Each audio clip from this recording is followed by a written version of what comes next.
hadirnya pada kali ini tidak tertutup bagi siapapun. Kita akan mengundang semua anggota Gerakan Pramuka di Sumatera Barat tentunya, dan juga ada anggota Gerakan Pramuka Sumatera Barat yang sekarang berdomisili di luar Sumbar barangkali. Nah, sekarang Sumatera Barat sedang melaksanakan ketentuan PSBB atau pembatasan sosial berskala besar, dan sekarang masih berlangsung hingga tanggal 29 Mei nanti.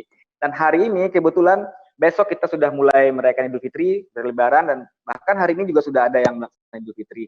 Nah, bagaimanakah caranya kita melaksanakan Idul Fitri di tengah masa pandemi COVID-19 ini? Kita sudah terhubung langsung sebagai narasumber kita, Kak Nasrul Abid, selaku Ketua Keluarga Daerah 03 Pramuka Sumatera Barat. Selamat pagi, Kak Nasrul Abid.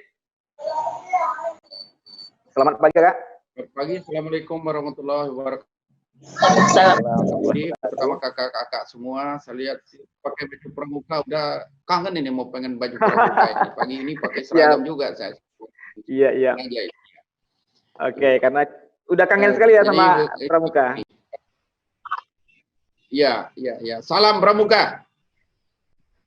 Jadi kakak-kakak semua, dimanapun kakak-kakak pagi ini kita bisa berdiskusi melalui Zoom ini bahwa penanganan COVID ini ada 3 ya. Yang pertama adalah penanganan tentang kesehatan yang sekarang sampai mereka dilakukan dicari OTG, ODP, PDP, ada yang karir, ada yang ada yang masuk rumah sakit dan dirawat, bahkan sudah ada yang sembuh. Sumatera Barat sekarang 438 orang. Kemarin terakhir datanya yang positif, yang meninggal 18 orang. Yang meninggal 23 orang yang meninggal, tapi yang sembuh sudah 152. Sampai hari ini bahwa proses sudah dilalui oleh pemerintah bersama seluruh masyarakat, termasuk juga pramuka yang terlibat di dalam hal penanganan COVID ini. Karena kita adalah sebagai tunas bangsa, kita ikut di mana-mana kegiatan bencana alam, ini kan termasuk juga bencana non alam. Kita juga berada di dalamnya. Nah, kemudian yang kedua kakak-kakak adalah sekarang ini sedang dilakukan adalah jaring pengaman sosial, pembagian sembako, pembagian BRT, ada uang tunai dan lain-lain kepada masyarakat. Ini banyak juga didengar keluhan-keluhan di mana tidak masuk data yang harusnya dapat, tidak dapat, ada ASN yang dapat, kemudian ada yang paling miskin nggak dapat. Ini terjadi keributan karena ini adalah masalah data, tapi kita sudah minta diselesaikan oleh tingkat kabupaten kota karena ada sumber pembiayaan. Jadi mudah-mudahan dari 6 sumber itu nanti kalau satu sumber nggak dapat sumber yang lain. Nah, kebetulan kita mau masuki Idul Fitri besok, ini tentu masyarakat kita yang sangat butuh sehingga ada yang merasa mereka tidak diprioritaskan, tidak mendapat macam-macam, tidak dapat bantuan, sehingga ada kekecewaan. Tentu harapan kita adalah ya, semua ini bisa ditanggulangi sebelum Lebaran ini. Nah, kakak-kakak semua, yang ketiga, kita nanti akan masuk ke pemulihan ekonomi baru tahap kedua. Tahap ketiga ini mungkin bulan Juni barangkali. Nah, bagaimana sekarang kondisi Sumatera Barat? Kita sudah ada pertama pembatasan selektif. Itu tanggal 31 Mei sampai 22 April. Dilanjutkan dengan pembatasan sosial berskala besar atau PSBB tahap pertama, itu tanggal 22 April sampai dengan tanggal 5 Mei. Nah, kemudian tanggal 5 Mei, karena kita menganggap bahwa belum akan tuntas, masih terjadi juga perpindahan atau wabah ini berjangkit di mana-mana, hampir seluruh Sumatera Barat kena, kesepakatan Bupati Wali Kota diperpanjang. Nah, kemudian harapan kita adalah bahwa selesai sampai di puncak, tidak ada lagi tambahan-tambahan kasus baru, berakhir pada tanggal 26 Mei katakan, sehingga nanti bulan Juni kita tinggal pemulihan, karena pemulihan itu kan ada 2 minggu, ada yang 3 minggu. Nah, setelah pemulihan, rencana mudah-mudahan ini Allah Subhanahu wa Ta'ala mengabulkan doa kita puasa ini, Juli kita sudah bisa hidup normal kembali, tapi nanti dengan hidup dengan cara baru ya. Nah, jadi tentu kita harus biasa dengan masker, cuci tangan, dan lain-lain, jaga jarak, dan lain ini tentu nanti akan kita terapkan setelah selesai. Nah, sekarang kita kan besok mau Lebaran. Mungkin banyak juga pertanyaan, apakah masih bisa di masjid atau lapangan? Pemerintah Provinsi Sumatera Barat sudah pasti tidak mengadakan sholat tarawih sudah selama sebulan, Jumatan sudah masuk yang ke-7, tidak, sholat Jumat, termasuk besok juga, baik di lapangan, kantor gubernur maupun di masjid, di Kota Padang, kami dari pemerintah tidak menyarankan. Karena kita himbauan dengan kesepakatan dengan MUI itu sudah ada, kita mengharapkan semua kita sholat id di rumah. Kemarin panduan khutbah pendek juga ada, yang penting ada makmumnya, ada imamnya, tidak baca khutbah pun tidak apa kalau nggak bisa. Kalau bisa ya alhamdulillah, ada kemarin panduan-panduan diberikan oleh salah satu mereka mengirimkan, ini bisa kita pelajari.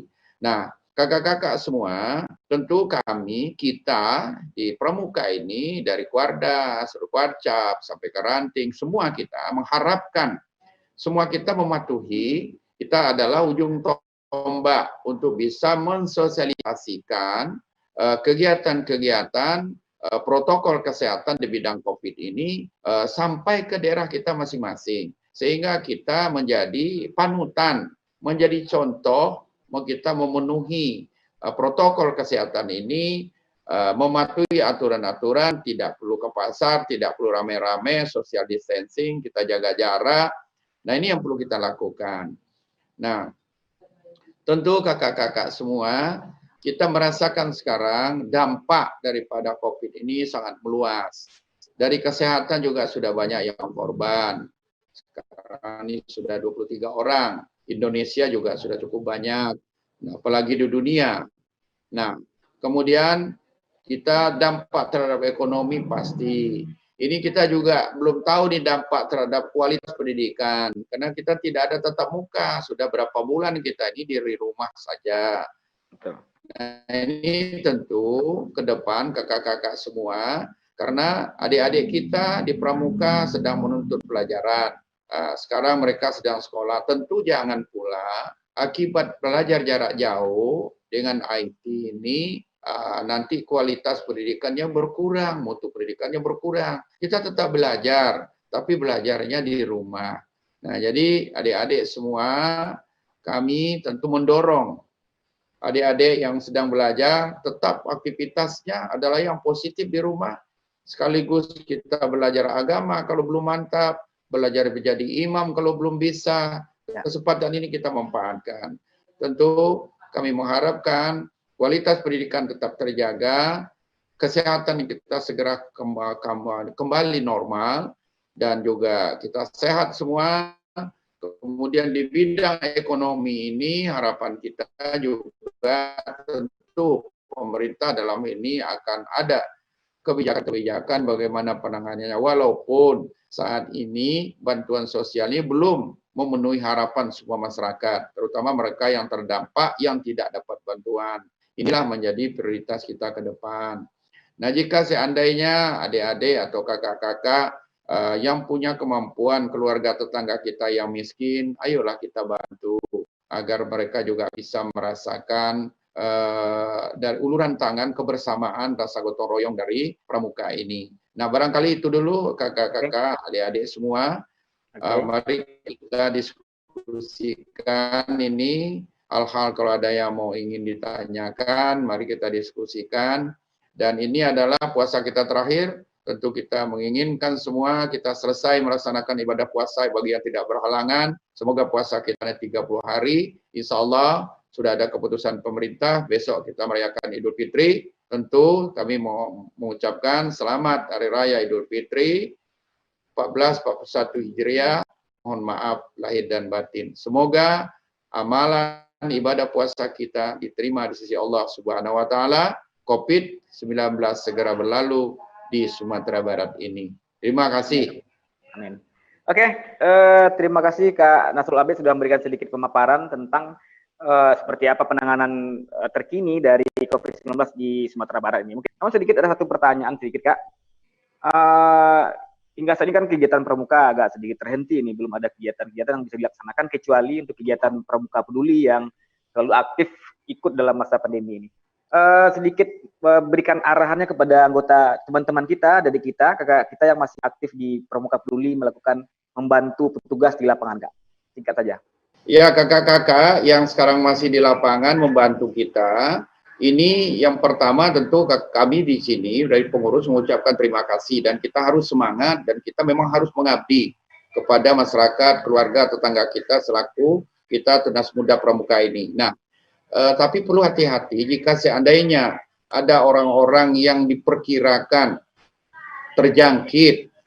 Jadi kita perlu waspada dan tentu kita beritahukan kepada petugas kesehatan setempat yang ada karena petugas kesehatan itu sudah dibekali dengan alat pelindung diri atau APD lengkap. Nah, kita di dalam hal ini mungkin kita ingin mengabdi, kita ingin segera turun ke lapangan, tapi tetap waspada dan hati-hati, jangan sampai kita melakukan pertolongan nanti justru kita sendiri yang terkena dan juga bisa keluarga. Jadi waspada ini tetap, semangat tetap harus ada dan waspada. Nah, kemudian kakak-kakak semua bahwa 3 bulan ini kita beberapa program sebenarnya sudah dilakukan dalam rangka kita pembinaan pramuka ini. Tapi karena kondisi situasi saat ini, bahwa kita belum melaksanakan pelatihan atau pertemuan-pertemuan. Untuk itu, jangan pula dianggap kita tidak peduli. Kita justru sekarang kita peduli dengan COVID ini adalah merupakan bagian daripada tugas-tugas pengabdian kita terhadap negara dan bangsa ini. Untuk itu, kakak-kakak, tetap kita bekerja di lapangan sekarang. Apa yang kita bantu, masyarakat kita juga bencana alam juga ada di beberapa tempat. Kita tetap siaga bencana, tetap jalan. Mudah-mudahan pengabdian kita ini dilihat oleh orang lain, tapi bukan karena kita ingin ria kita, tapi itu adalah jiwa raga kita adalah membantu masyarakat luas yang terdampak oleh bencana. Itu tugas kita diantaranya. Terima kasih. Oke, itu jiwa kita di pramuka yang berlatar kepada Trisatya dan Dasa Dharma pramuka kita Pak ya. Barangkali untuk membuka sesi kali ini ada pertanyaan dari salah satu kakak-kakak kita, dari Kak Aji atau Kak Adaning Firman Septi yang merupakan wakil ketua Kuartir Cabang Kota Padang dan juga dari ketua Pusdiklat Cap Kota Padang. Kita berikan kesempatan kepada Kak Aji sebagai penanya pertama pada pagi hari ini. Silakan Kak Aji. Baik, terima kasih Kak Yud. Salam Pramuka. Salam. Assalamualaikum warahmatullahi wabarakatuh. Waalaikumsalam warahmatullahi wabarakatuh, Kak. Kita sama-sama hormati Kak Nasrul Abid, Kakuarda, Sumatera Barat, dan juga Wakil Gubernur, Kak Yudi, sebagai hostnya, moderator, dan kakak semuanya, serta adik-adik yang hadir dalam forum ini. Alhamdulillah, pada kesempatan ini kita bisa berjumpa, walaupun melalui media ini, tetapi sedikit banyaknya, seperti dikatakan oleh Kakuarda tadi, terobat juga banyak sedikitnya kerinduan kita terhadap pramuka. Nah, mudah-mudahan seperti yang kita harapkan bersama, pandemi ini segera berakhir dan kita bisa beraktivitas normal kembali, tetapi dalam bentuk format baru. Sektor yang terdampak sekali dengan pandemi ini adalah sektor pendidikan.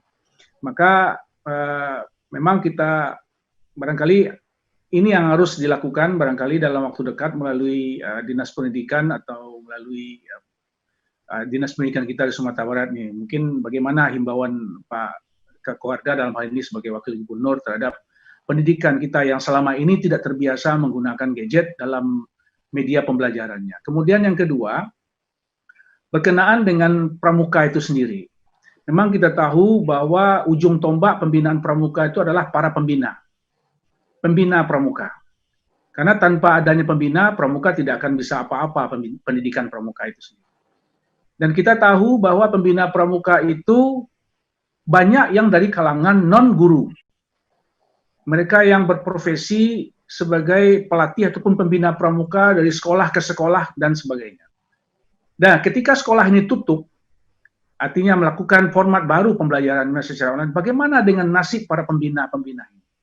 Nah, secara mungkin dari sisi gerakan pramuka, Kuartir daerah perlu ada semacam pemikiran Bagaimana nasib para pembina ini yang sementara orang di sektor lain dapat perhatian, sementara pembina pramuka kita sendiri yang non-guru ini tidak mendapatkan apa-apa.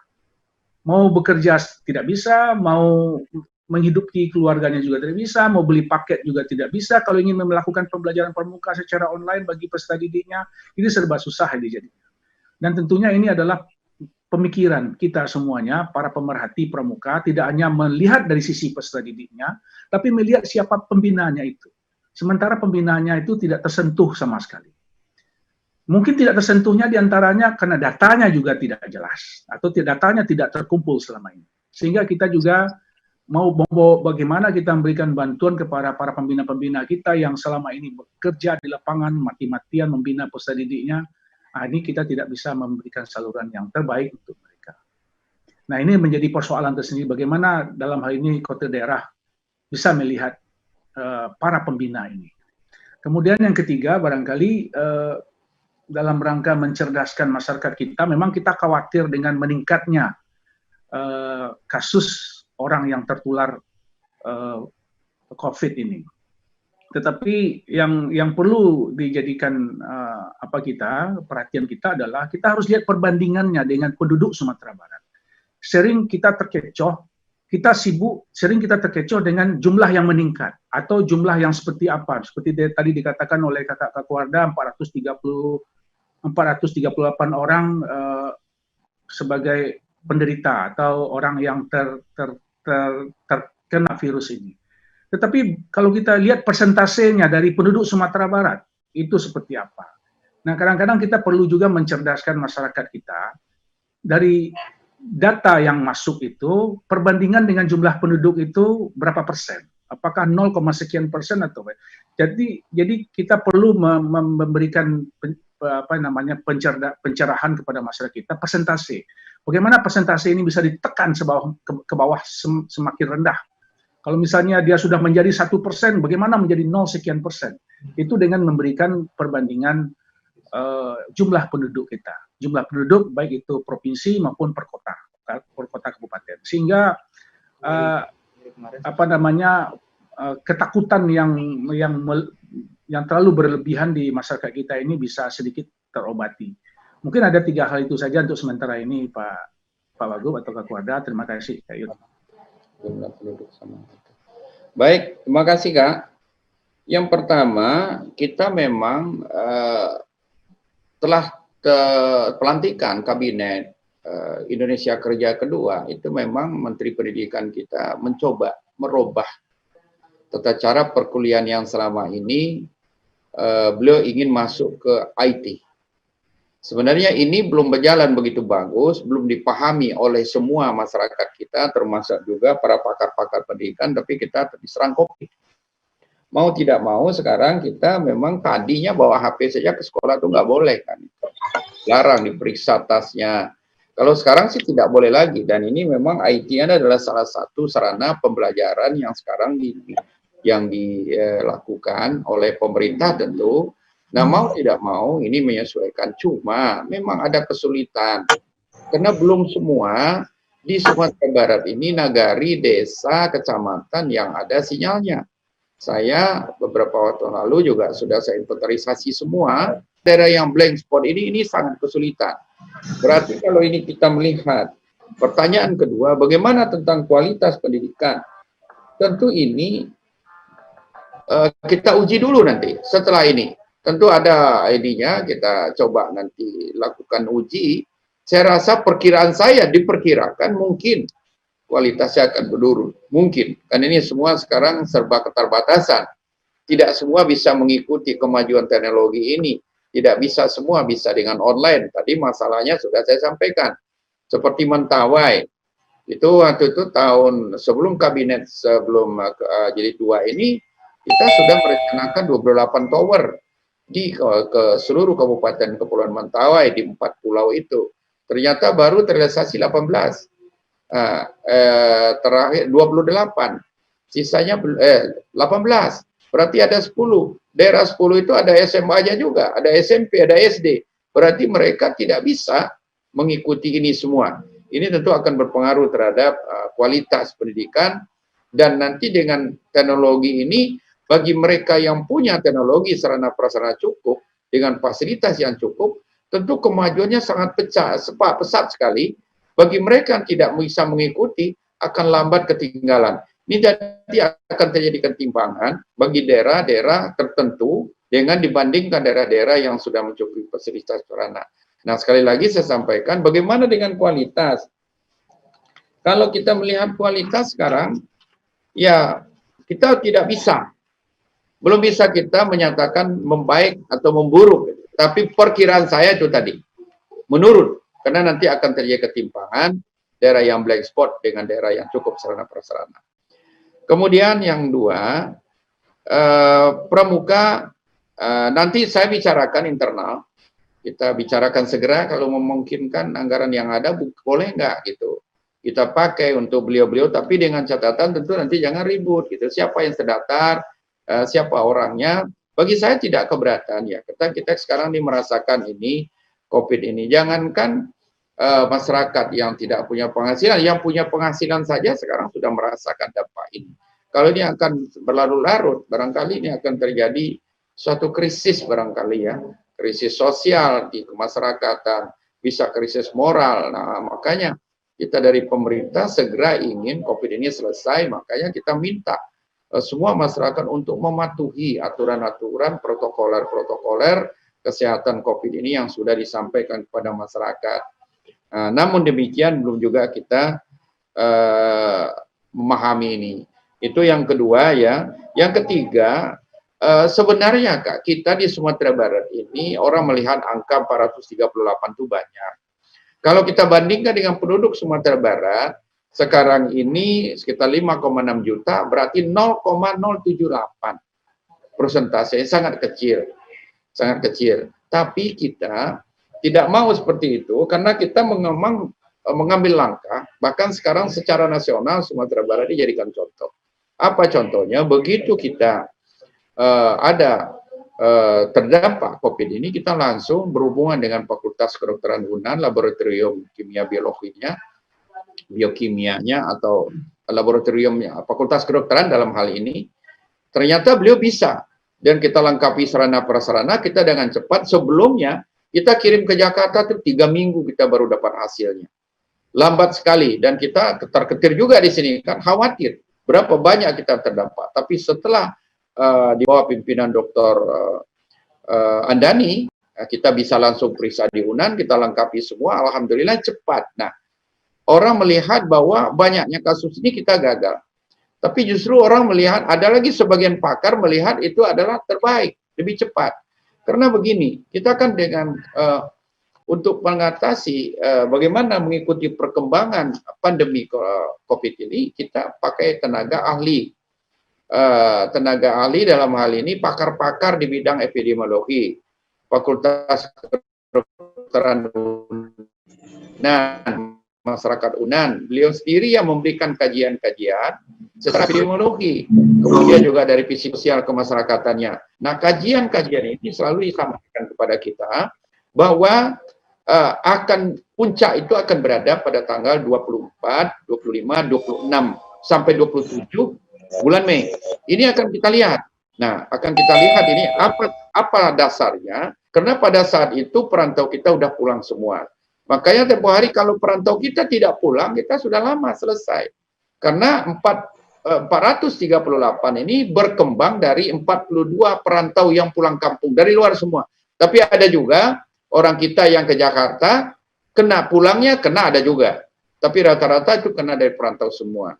Nah, jadi untuk itulah kami dari pemerintah dalam hal ini menghimbau cukup keras kepada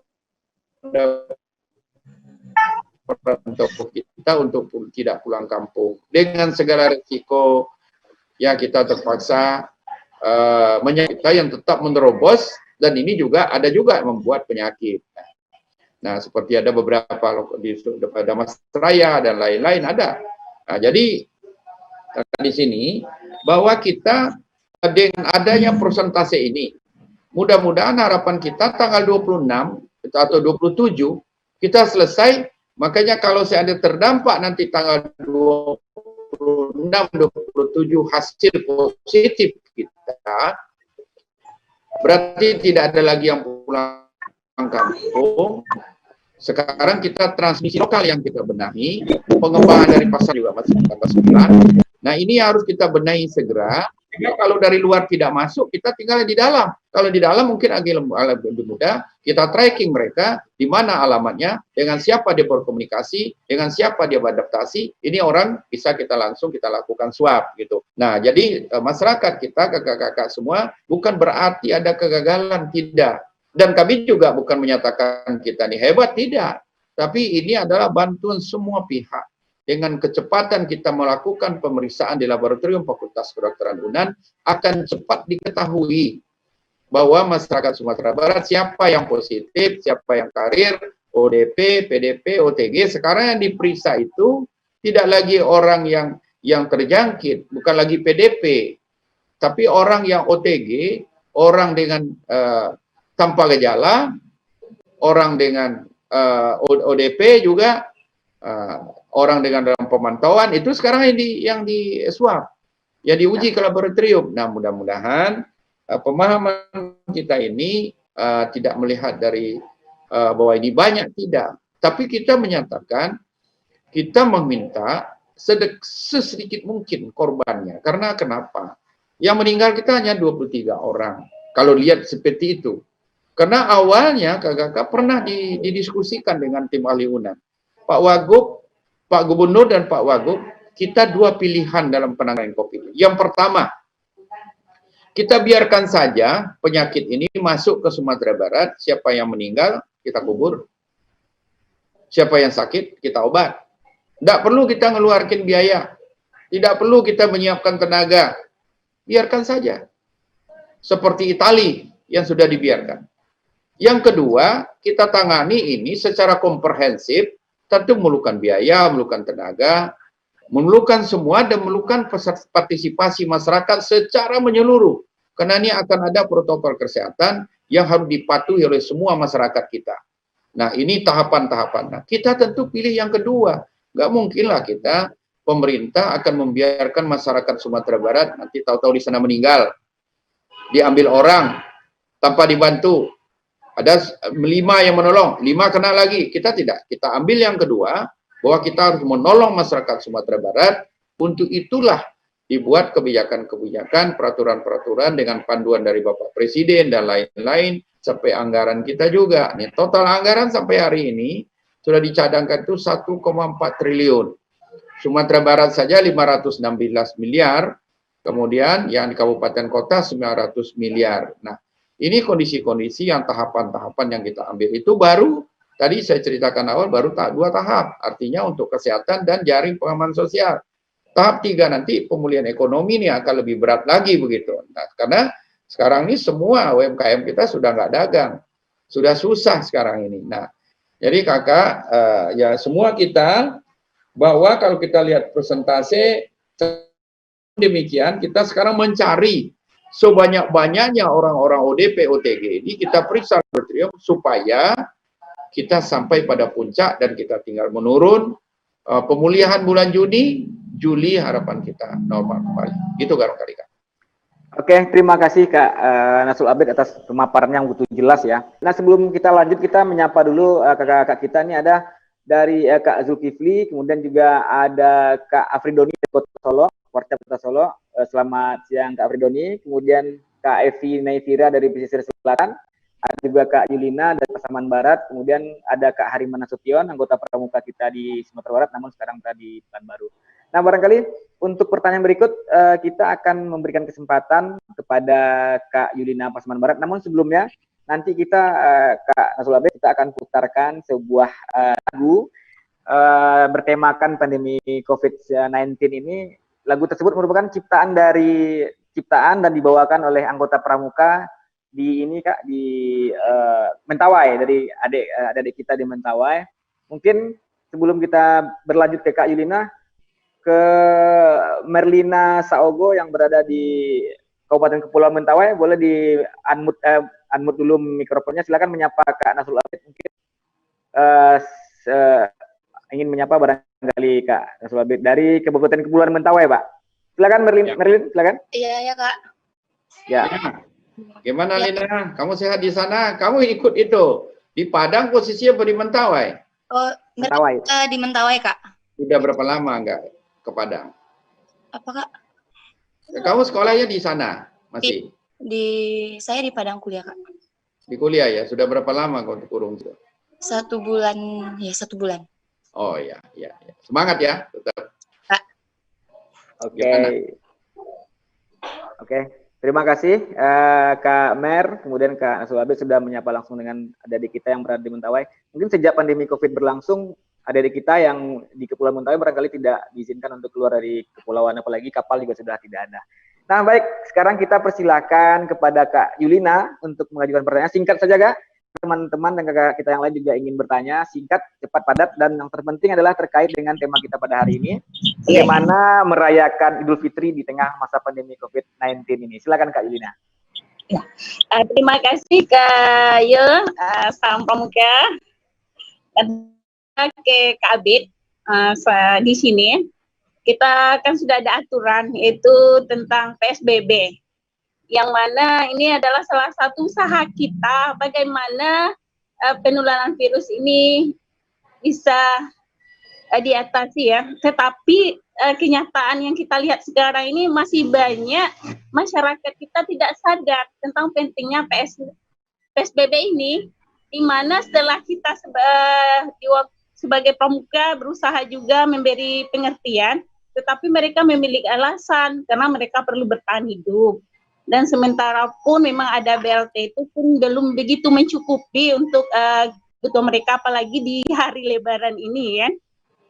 Jadi di sini yang ingin kami tanyakan, jadi apa saja yang menjadi suatu penegasan khusus bagi pemerintah kita di Sumatera Barat ini dengan adanya ketidaksadaran masyarakat kita ini. Mudah-mudahan dengan adanya kesadaran ini kita bersama-sama, karena kita sudah berhasil, tetapi cuma masih ada ya. Jadi bagaimana memang tidak lagi bertambah. Terima kasih Kayu dan juga Kak Abi yang bisa kami pertanyakan. Assalamualaikum warahmatullahi wabarakatuh. Waalaikumsalam. Oke. Terima kasih Kak Yulina dari Pasaman Barat. Artinya apa saja ketegasan-ketegasan dari pemerintah provinsi terhadap pelaksanaan PSBB ini Kak Nasrul Habib. Nah sebelumnya juga saya menyapa dulu Kak Joni Anwar yang juga berasal dari Kabupaten Mentawai. Selamat siang Kak Joni. Selamat siang Kak Yudi, selamat siang Kak Nasrul. Oke, Kak Joni langsung. Siap.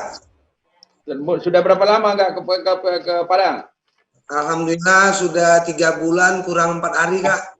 Kelihatan ini tambah putih, kelihatan. Tambah bersih. Iya. Alhamdulillah. Ya, mari. Ya. Oke, kita kembali ke pertanyaan Kak Yulina tadi Kak itu apa saja ketegasan dari pemerintah provinsi maupun pemerintah kabupaten kota terhadap PSBB yang kedua ini. Silakan Kak. Jadi begini, di dalam surat tugas kita, di dalam SK Gubernur di gugus tugas itu ada PSBB, ada skala yang awalnya itu adalah pembatasan ya. Selektif. Sebatas selektif itu kita dulu membuat setiap orang masuk ke Sumatera Barat dia harus dikarantina 14 hari. Jika seandainya pada waktu itu, setelah PSBB sebenarnya mereka sudah dilarang, sudah pasti. Tapi dengan berbagai macam alasan ini kita juga bahas sanksi hukum apa yang bisa kita beri. Ternyata memang tidak bisa kita lakukan dengan hukum pidana, nggak ada dasarnya. Kecuali kalau dia melanggar lalu lintas. Dan itu kita bicarakan dengan pihak kepolisian, dengan pihak kejaksaan. Nah, jadi kita sebenarnya tugas kita dari pemerintah adalah meminta kesadaran kita. Tadi kan ada 2 pilihan kan. Harus mereka paham. Pilihan pertama apa dibiarkan saja. Begitu orang mati di pasar tergeletak, kita tolong, itu diangkut, ada yang tidak diberesin lagi, atau terserah mau dikubur. Tentu bukan itu. Nah, yang hal-hal seperti ini kita harapkan itu ada kesadaran dari masyarakat, tanggung jawab pribadi kita, kesehatan pribadi, kesehatan keluarga, kesehatan semua masyarakat tergantung dari kita. Jadi kita ada saling ketergantungan. Nah inilah pemahaman ini yang kita berikan kepada seluruh masyarakat. Saya juga masuk ke pasar, saya juga ikut razia di lapangan, ya mengecewakan. hasilnya, mereka tetap juga ngotot dengan berbagai macam alasan, dengan modus operandi kayak apa, dengan tata cara menipu lah segala macam, tipuan penumpang lah, tipuan bawa barang. Ini hal-hal yang seperti inilah yang paling sulit kita untuk mengatasi. Untuk itu, kakak, kita juga tidak bisa mundur. Kita tetap sosialisasi, tetap beritahukan ke media sekuat semampu kita. Dan kita jangan menyerah, makanya tetap semangat. Kita walaupun apa yang terjadi, sosialisasi kita lakukan, kita himbau, kita sentuh secara pribadi, itu yang bisa kita lakukan. Nanti mereka akan sadar kalau keluarganya dah ketahuan, kena. Nah tentu kita tidak mengharapkan seperti itu. Ayolah kita sekarang sosialisasi saja Kak, selaku pramuka kita jangan menyerah di sini. Ini adalah tugas bagian kita masuk di dalam penanganan COVID ini, bencana non alam ini. Terasa itu. Oke, terima kasih Kak Ena. Kak Elina, ada lagi yang mau ditanyakan? Barangkali cukup begitu ya, sudah paham barangkali ya. Oke, sudah cukup. Nah mungkin kita menuju yang agak ini kepada Kak Hariman Nasution mungkin yang berada di Pekanbaru. Kak Hariman, mungkin ada pertanyaan nggak dari Kak Hariman sendiri kepada Kak Warda kita? Kita berikan kesempatan kepada Kak Hariman kali ini. Silakan Kak Hariman, ada pertanyaan. Assalamualaikum warahmatullahi wabarakatuh. Waalaikumsalam warahmatullahi wabarakatuh. Salam pramuka Kak. Salam. Salam kenal Kak. Nasution Pak. Dulu di Kuarcap Kota Padang, sekarang berdomisili di Pekanbaru. Ya. Dengan suasana COVID-19 sekarang, ya lebih kurang udah 3 bulan nggak pulang nih ke Kota Padang. Ya kita ikut aturan, aturan. Mudah-mudahan nih wabah ini cepat berlalu dan kita bisa balik lagi cepat ke Kota Padang. Ada beberapa hal Kak, mungkin yang perlu arahan dari Bapak itu tentang adik-adik kita di lapangan. Itu kalau kita dari pramuka, yang saya tanyakan itu langkah-langkah apa atau program apa yang bisa dilakukan oleh Gerakan Pramuka dengan kondisi COVID-19 ini. Jadi artinya mungkin kalau yang namanya dari Dinas Pendidikan, adik-adik kita di sekolah itu kan bisa melalui Zoom, tetap belajar. Tapi kalau kita dari Pramuka, apakah ada suatu ide atau program yang diberikan supaya yang ada di Pramuka tetap bisa efektif dan bisa tetap berkomunikasi sesama mereka gitu Kak? Itu sih yang dari saya pertanyaan ke Kakak. Baik, terima kasih Kak. Jadi apa yang harus dilakukan adalah kita tadi saya sampaikan kita perlu melakukan sosialisasi secara langsung, terutama keluarga kita, tetangga kita. Karena kita tidak semua juga yang bisa pakai Zoom. Jadi kita sekarang dengan apa yang ada kita lakukan, pendekatan-pendekatan kita lakukan. Jika ada kelompok-kelompok kita dari pramuka di daerah-daerah sekarang yang membantu COVID ini, tentu perlu kita membantu, tapi tetap siaga penuh dengan kehati-hatian dan harus kalau memang dia menyangkut masalah kesehatan kita nggak usah masuk. Dari segi sosial kemasyarakatan ya oke. Jadi kalau memang ada yang perlu kita bantu saja. Jadi sampai hari ini kita memang belum membuat, tapi sudah 2 kali ini kita pakai Zoom ini sama teman-teman. Diskusi ini sudah 2 kali dengan pramuka ini. Tapi kita memang tidak instruksikan secara menyuruh seluruhnya pakai Zoom atau pakai IT atau pakai kita selalu kita melakukan media conference untuk masalah tidak. Sekarang selaku pramuka mereka juga berada sekarang di pedesaan, di nagari, di mana-mana langsung saja turun. Itu yang sudah kita minta dari awal, kita ikut membantu pemerintah dalam penanganan COVID ini. Jadi langsung cara turun, tapi jika seandainya menyangkut kesehatan, itu harus berkoordinasi. Jadi kita bisa berkoordinasi juga, komunikasi juga, bisa turun langsung juga. Dan saat ini, jika seandainya kita ikut membantu, ada pemerintah menyalurkan bantuan, ada yang meminta ke kita bantu. Menyalurkan dari rumah ke rumah, contohnya. Ini kan datangnya tiba-tiba, kita serba tidak siap katakan, tapi sekarang siap tidak siap, kita harus siap, dan pandemi harus kita hadapi, dan kita harus selesaikan juga permasalahannya, dan kita harus bekerja keras untuk memutus rantai dari seseorang kepada orang lain agar tidak lagi berkembang. Begitu Kak.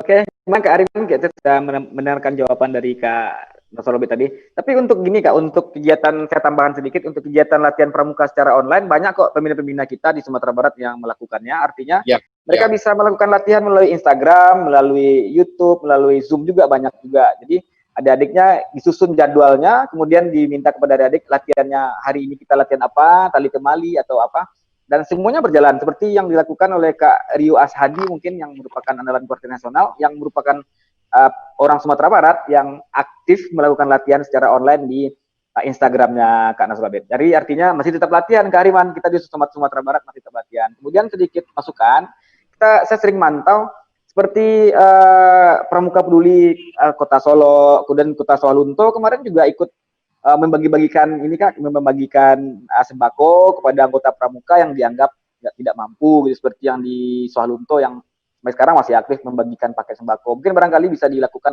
juga oleh kuartir cabang yang lainnya. Oke, sebelum itu kita akan lanjut. Jika ada yang ingin bertanya, mungkin kita barangkali ke Kak Kasmir barangkali yang sudah masuk dari awal tadi ini. Kak Kasmir? Udah cukup, udah sampaikan. Sudah cukup. Oke, monitor ya. Oke, Kak Kasmir. Mungkin Kak Evi Mayfira dari Pesisir Selatan ingin bertanya barangkali kepada Kak Warda barangkali. Kak Evi Mayfira dari Kuarcap Pesisir Selatan ini. Silakan di unmute dulu mikrofonnya kalau barangkali ada yang ingin disampaikan dan barangkali ada yang ingin ditanyakan. Silakan Kak Evi Mayfira. Assalamualaikum warahmatullahi wabarakatuh.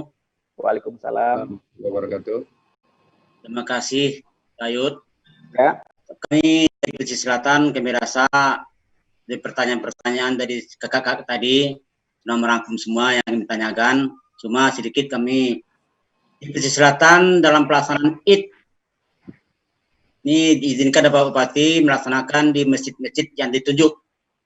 Sementara masjid-masjid yang di pinggir jalan nasional tidak diizinkan. Dan segi kegiatan pramuka di Pesisir Selatan ada beberapa buah sekolah yang ada kegiatan melalui online. Itu kami dapat laporan. Alhamdulillah bisa dilaksanakan walaupun dengan keterbatasan. Kami rasa dalam pertanyaan kami tidak ada yang bertanyakan, tadi telah disampaikan oleh beberapa kakak-kakak yang lain. Mereka kami tutup sedikit laporan dari kami di Selatan. Assalamualaikum warahmatullahi. Sebelum kami tutup, kami dulu menyampaikan mohon maaf dan batin. Mudah-mudahan kegiatan pramuka ke depan lebih baik lagi. Assalamualaikum warahmatullahi wabarakatuh. Salam pramuka. Salam pramuka. Kak Evi Mayfira dari Kabupaten Pesisir Selatan. Barangkali ada Kak ini di sini Kak Joni Anwar dulu. Tadi Kak Zulkifli kali belum termonitor tadi. Kak Joni Anwar silakan. Assalamualaikum warahmatullahi wabarakatuh. Waalaikumsalam warahmatullahi wabarakatuh. Yang sama-sama kita hormati Kak Nasrul, semoga Allah Subhanahu Wa Taala Tuhan Yang Maha Kuasa selalu memberikan kesehatan buat kakak dan kita semua di sini. Seperti apa yang Kak Yudi sampaikan tadi, Kak, kami dapat laporkan bahwa kegiatan kepramukaan di Mentawai tetap jalan. Itu ada di DKC kita tetap melakukan aksi dalam beberapa kali aksi dalam rangka COVID ini. Dan berkaitan dengan Idul Fitri ini Kak Ketua, Kak Nasrul, ini kita di pramuka kita dilibatkan dalam tim operasi ketupat, operasi apa namanya di Polres kita ini. Baik adik-adik kita di Saka maupun adik-adik di KC dilibatkan. Dan untuk sholat Id kita di sini Kak ada beberapa yang masih tetap laksanakan tapi diawasi oleh anggota Polres dan anggota tim. Kemudian kegiatan-kegiatan kepramukaan lainnya selama pasca pandemi ini adik-adik kita tetap diskusi dalam menggunakan aplikasi yang ada dan ada beberapa kali pertemuan langsung yang kita fasilitasi di kantor kita. Jadi tetap jalan, cuma memang di sekolah-sekolah memang sudah tidak lagi. Sekira itu saja yang dapat saya laporkan Kak Yudi, dan kami di Kepramuka mudah-mudahan ini segera berakhir dan akan tetap kembali mengadakan kegiatan. Terima kasih Kak Nasrul kembali. Doa buat Kak Nasrul semuanya dan kita semua di sini semoga sehat selalu dan kita bisa bertemu setelah berakhirnya masa pandemi ini. Terima kasih, salam pramuka. Salam pramuka. Oke, terima kasih Kak Jon. Demikian mungkin Kak Nasrul dari Kak Joni melaporkan dari Mentawai bahwa mereka masih tetap berkegiatan. Alhamdulillah ya, masih tetap berkegiatan, masih tetap melakukan aktivitas mereka di sana. Oke. Mungkin Kak Wardah ingin sedikit menambahkan barangkali kepada. Baik, terima kasih dari pesisir selatan. Itu sudah benar, memang keputusan kami rapat dan juga sudah ada surat edaran oleh Gubernur tanggal 18 yang lalu soal ini. Yang pertama disarankan di rumah. Jika seandainya ingin juga di lapangan, silakan. Dengan catatan tadi mungkin itu sudah ditunjuk oleh Pak Bupati, karena yang aman, dirasa daerah itu aman, ya silakan, tidak ada masalah. Karena memang keputusan ya wisdom ini, local wisdom kami serahkan sepenuhnya kepada Bupati Wali Kota setempat. Silakan aja. Jadi terima kasih, kegiatan juga yang lain bisa jalan. Dan juga Kak Joni ini saya kasihan juga. Saya kemarin ada beberapa orang, saya ditelepon, minta tolong pulang mahasiswa, nggak bisa. Itu yang terakhir yang dari Skakap itu 42 orang terpaksa kita kandangkan itu kasarnya. Kita masukkan di asrama, bukan kandangkan ya. Kita karantina sementara di diklat Kementerian Agama, nanti kita tes, kalau mereka negatif, ya nanti boleh kembali ke keluarga masing-masing. Karena itu permintaan dari Kepulauan Mentawai juga. Di sini mereka lolos, ada 4 orang kalau nggak salah yang umum. Nah jadi kita tentu berharap ini segera berakhir. Supaya, tapi yang jelas Mentawai soal angkutan 9 bahan pokok itu tidak akan terganggu. Itu jaminan dari pemerintah. Nah, jadi memang saya kasihan juga banyak mahasiswa minta tolong, saya bisa Pak Wagub bisa tolong, waduh mohon maaf. Karena kami yang buat aturan di provinsi ini tentu kami melanggar yang nggak mungkin. Nah, jadi itu saya mohon maaf. Nah, kemudian pramuka tetap jalan, yaitu ya berarti kita punya inovasi juga. Itu jangan karena ada pandemi COVID kita langsung berhenti, terdiam, tidak ada aktivitas, salah juga. Justru hal-hal yang seperti ini kita harapkan kreativitas, inovasi daripada Kak Warcap ini sangat kami harapkan sekali. Karena kita tentu tidak tergantung hanya kepada satu ini, ada cara-cara lain. Seperti tadi ikut misalnya operasi ketupat, ya alhamdulillah bisa pihak kepolisian. Ya ini adalah merupakan semacam pengabdian kita terhadap masyarakat, anak-anak generasi muda kita, pendidikan karakter juga, melakukan mereka juga di lapangan, melakukan disiplin, berlalu disiplin terhadap aturan. Kalau seandainya ada mereka terkena masalah di tengah jalan, kita siap untuk membantu. Bahwa kita memang di dalam jiwa kita ada jiwa pengabdian. Dan itu adalah tugas kita di dalam kepramukaan ini. Dan juga tentu harapan kita adalah bahwa jangan sampai ada lagi yang positif di Mentawai, sudah cukuplah. Yang kemarin ada 1 makanya dikembalikan itu karena memang di situ ada 1 orang ya yang positif gitu. Nah, mudah-mudahan semua kita sehat di dalam ini. Kita tidak perlu berkecil hati, tidak perlu kita merasa terganggu. Ini adalah kita anggap satu musibah, ini adalah dari perjalanan hidup kita. Karena pandemi ini, informasi dari Pak Ali, para ahli memang sekali minimal, sekali 100 tahun. Nah, sebelum ini kan juga ada beberapa pandemi masuk begitu. Nah, ini memang secara menyeluruh. Nah, pandemi ini sudah diprediksi pada tahun 2015 yang lalu, sudah ada yang memprediksi akan ada pandemi besar, akan ada wabah besar, cuma bentuknya seperti apa belum tahu. Ternyata inilah rupanya pandemi COVID-19 ini. Ya mudah-mudahan kita sekali lagi, kita tetap semangat dan kita berupaya apa yang bisa kita lakukan, membantu masyarakat kita, membantu pemerintah, disiplin harus kita tegakkan, dan cuci tangan harus kita lakukan, budaya perilaku ini akan berubah setelah COVID ini nanti, sudah pasti. Mudah-mudahan ini kita semua bisa memahami ini. Terima kasih. Oke, terima kasih Kak. Nah, barangkali tadi harapan kita ya tadi kepada misalnya seperti yang ada di Kepulauan Mentawai, jangan sampai ada yang positif. Namun tapi dari sisi terpapar COVID-19, tapi ada hasil karya yang positif dari Kabupaten Kepulauan Mentawai oleh anggota pramukanya, Kak. Kita akan dengarkan untuk rehat sejenak, kita akan dengarkan seperti apa lagu ciptaan anggota pramuka dari Kabupaten Kepulauan Mentawai ini, Kak, menciptakan sebuah lagu untuk pandemi COVID ini. Itulah hal positif yang sudah dilakukan. Silakan Kak Aris untuk memutar lagunya, kita akan sama-sama dengarkan sambil kita rehat sejenak. Silakan Kak Aris.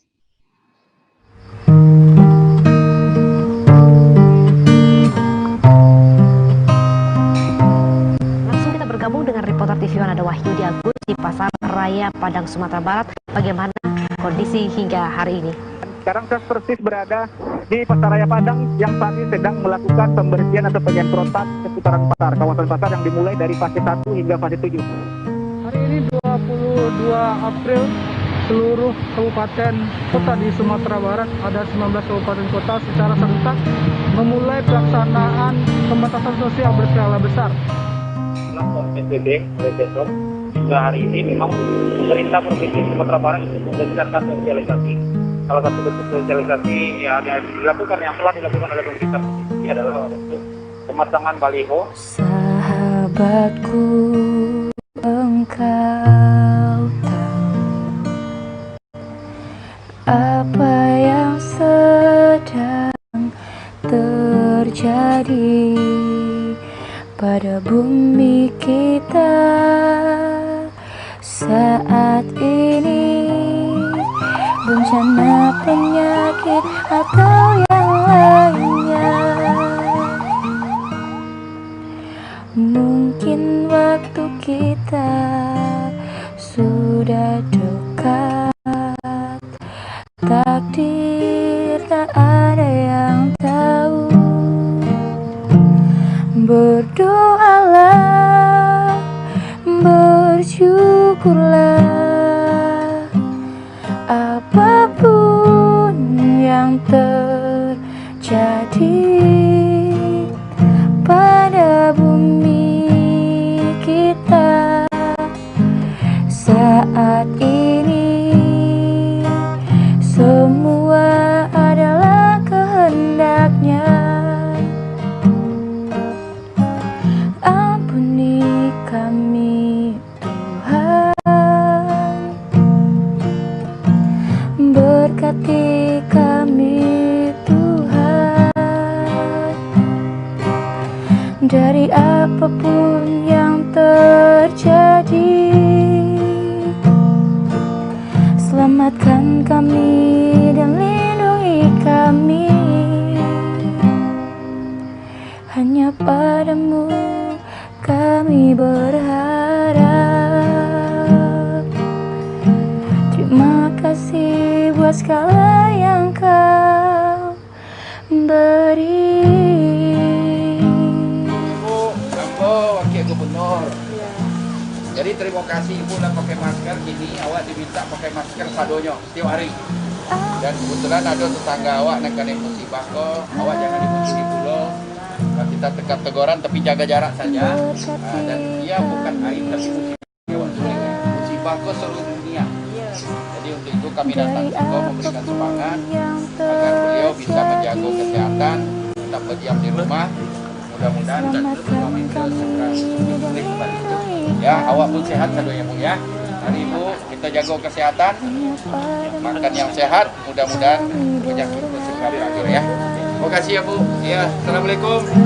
Terima kasih buat segala yang kau beri.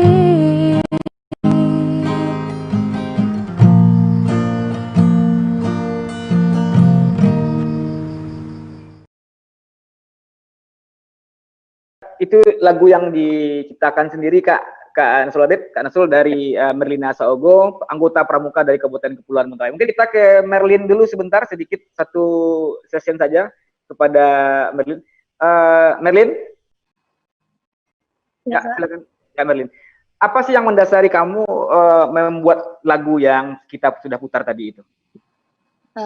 Nggak, kan gini Kak, kan kita bisa lihat dari kondisi kita ini bahwa begitu banyak ada kayak kemarin nih kan di Mentawai udah terjadi banjir di Siberut. Jadi dari situasi yang dialami sekarang ini, Merlin tuh cuma kayak menginspirasikan, cuma ngasih apa yang Merlin rasakan ini melalui karya tulis atau melalui sebuah lagu. Jadi bisa kayak memberikan motivasi juga melalui lirik lagu yang Merlin ciptakan untuk setiap orang yang mendengarkannya. Jadi biar nggak, kan apalagi misalnya kalau mendengar nih di Mentawai itu sudah bertambah misalnya kayak kemarin kan positif corona.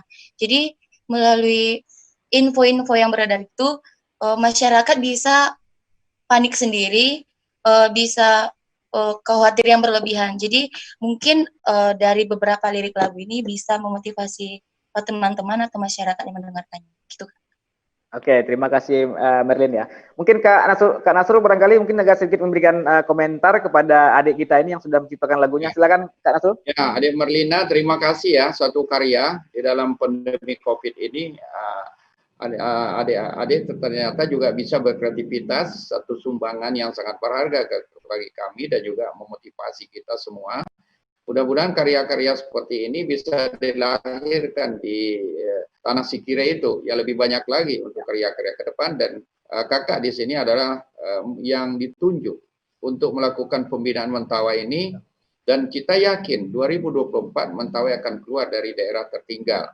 Nah, tentu kita bagaimana kita bersama-sama membangun adik-adik di Mentawai, jangan merasa rendah diri, kita punya hak yang sama, adik-adik juga perlu pendidikan. Dan kami dari sini, saya sendiri bertanggung jawab bersama pemerintah Provinsi Sumatera Barat, kita bangun Mentawai, supaya Mentawai bisa sejajar dengan daerah lain, dan bahkan jika seandainya nanti KAIP Mentawai yang ada di Seberut itu menjadi daerah satu pariwisata internasional, mungkin akan meninggalkan kabupaten kota yang ada di daratan ini. Pokoknya tetap semangat, adik-adik semua, anak-anak Mentawai semua, para milenial, ayo jangan ketinggalan, ikuti perkembangan terus dan sekolah rajin, dan kita tetap harus membangun daerah kita, dan setelah selesai kita sekolah mana-mana, kita kembali ke kampung halaman. Tanah Mentawai, tanah Sikirai membutuhkan orang-orang yang ahli, orang-orang yang di bidang teknik, di bidang sosiologi, dan semua di bidang ekonomi membutuhkan. Tanah Sikirai membutuhkan Ananda setelah sekolah, tamat sekolah, kembali ke kampung halaman untuk membangun Kepulauan Mentawai yang lebih baik lagi di masa depan. Mari kita bersemangat, kita bangun Kepulauan Mentawai sehingga kesejahteraannya setara dengan kabupaten kota lain di Sumatera Barat. Terima kasih.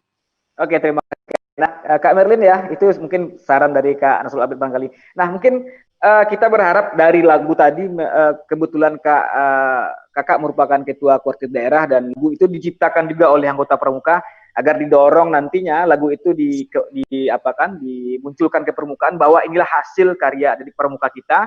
Mereka walaupun di rumah saja masih tetap bisa berkarya walaupun berada di Mentawai yang tidak kalah dengan kabupaten kota yang lainnya. Mungkin barangkali demikian. Boleh. Coba disusun anunya, nanti kita kalau perlu kita rekomendasikan itu disiarkan. Kalau bisa dikirim ke seluruh kabupaten kota yang lain di Sumatera Barat ini. Kalau perlu, jika perlu ke seluruh Indonesia. Wah, ini karya satu anak negeri dari Kepulauan Mentawai, daerah tertinggal yang jauh di seberang sana, di dalam kondisi COVID, mereka malah bisa berkreatif.